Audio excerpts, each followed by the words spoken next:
Après la démolition de l'église de Saint-Georges-de-Garde dans le Maine-et-Loire en 2006 et de bien d'autres entre-temps, malheureusement, je pense que vous êtes au courant de la démolition, pardon, on ne dit plus démolition, avec le nouveau langage maintenant, on dit déconstruction, ça fait mieux.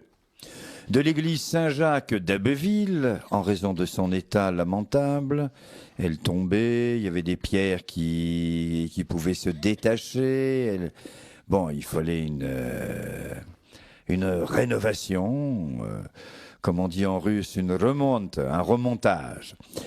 Oui, déconstruction, démolition, bon, enfin, vous avez compris.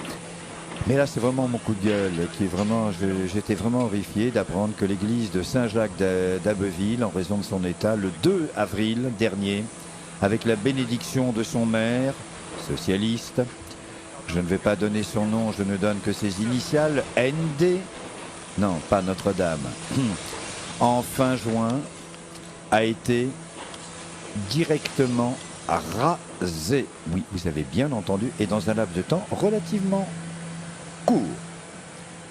Alors, ce qui est très curieux, c'est que fin juin, une des cloches a été retrouvée en vente, en salle de vente, à la salle Drouot. Cette cloche, qui date du XIIe siècle, datée 1643, d'après la mairie, cette dernière aurait été vendue au moment de la Révolution. Elle aurait fait partie d'une collection privée dont le propriétaire serait décédé. Il n'y aurait donc aucun rapport avec la destruction de l'église. Sauf que cette belle histoire, eh ben, tout est faux et le maire ment. Enfin, ça ne m'étonne pas des socialos. À cette cloche avait été achetée par un antiquaire. Et ce qui est extrêmement surprenant, pour ne pas dire plus, que cette cloche soit miraculeusement réapparue peu de temps après la destruction de l'église. Alors la démolition de l'église Saint-Jacques se double aujourd'hui d'un autre scandale. Comment la mairie a-t-elle pu laisser sortir cet objet de son patrimoine? Comment a-t-elle osé falsifier à ce point la vérité? Comment un antiquaire a-t-il pu s'en emparer? Enfin, toutes ces questions devront trouver une réponse. Je vous annonce que la cloche a été retirée de la vente. Et le maire a dit qu'elle sera placée en bonne place à l'emplacement. Oui, parce que à la place de l'église d'Abbeville, il y aura un square.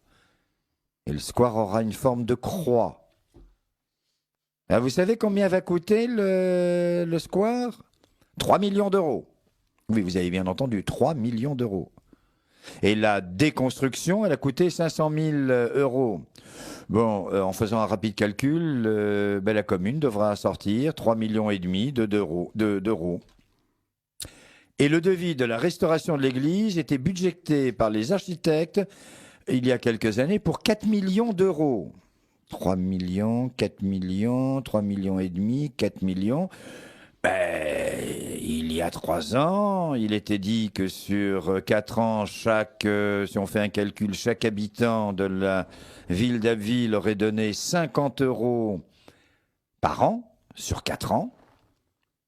L'église était sauvée de la déconstruction, de sa destruction.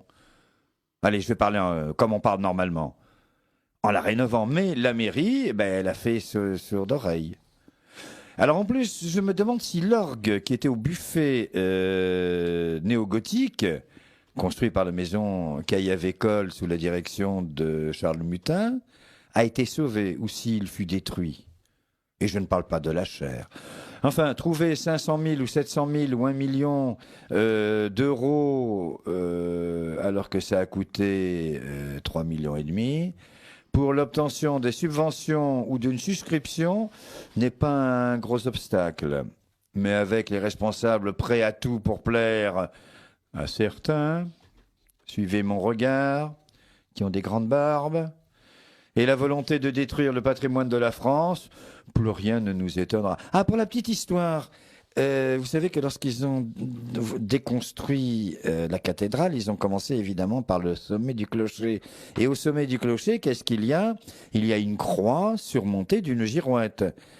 Eh bien, l'église s'est vengée parce que la nacelle, avec les ouvriers qui étaient dessus, ils se sont trouvés coincés pendant des heures, coincés au plein vent et à cette une hauteur relativement respectable, puisque l'église d'Abbeville, on la voyait de loin en arrivant. Bon, j'ai terminé mon coup de gueule parce que je n'en finirai pas.